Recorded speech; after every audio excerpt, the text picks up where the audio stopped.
Hello అండి. నేనైతే ఈరోజు ఊరికైతే పోయినా. తిరిగొచ్చే టైంలో అయితే నాకొక సిట్యుయేషన్ అయితే ఎదురైంది. అది మీతో షేర్ చేసుకోవాలనిపించింది. అందుకోసమే ఈ వీడియో అయితే తీస్తున్నాను.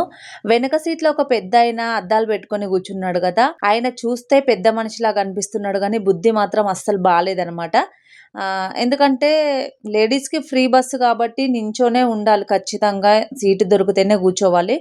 ఎందుకంటే మరి వాళ్ళు డబ్బులు పెట్టి టికెట్ తీసుకున్నారు కాబట్టి కూర్చోవాలి. అది కరెక్టే, నేను గూడా ఒప్పుకుంటాను గానీ, నేను విలేజ్ నుంచి బస్ ఎక్కిన టైంలో అయితే ఆ సీట్‌లో నలుగురైతే కూర్చున్నారు. మధ్యలో అయితే ఒక ఆవిడ దిగిపోయింది. దిగినప్పుడు అంకుల్ కొంచెం జరగండి నేను కూర్చుంటాను అంటే, "ఎక్కడ కూర్చుంటావమ్మా సీట్‌లో ముగ్గురే పడతారు. ప్లేస్ ఏడుంది" అన్నాడు.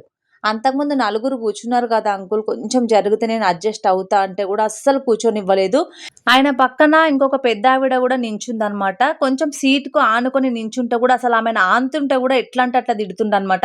ఇట్లాంటోళ్ళు బస్సులలో రావద్దనమాట. ఏదన్నా వెహికల్ సెపరేట్‌గా మాట్లాడుకొని రావాలి. నిజంగా చాలా కోపమొచ్చింది ఆయనను చూస్తుంటే గానీ, వయసుకు విలువిచ్చి మాత్రం ఆగిపోవాల్సొచ్చింది. ఇట్లాంటి వాళ్ళు గూడా ఉంటారా అనైతే ఈ సిట్యుయేషన్‌లో నాకనిపిచ్చిందనమాట. చాలా సేపటి తర్వాతయితే సీట్లు మొత్తం ఖాళీ అయిపోయినాయి. ఒక అరగంట సేపయితే కూర్చున్నా అనమాట. నాకు ఎదురైన సిట్యుయేషన్ మీలో ఎంతమందికి ఎదురైందో ఖచ్చితంగా కామెంట్ జేయండి.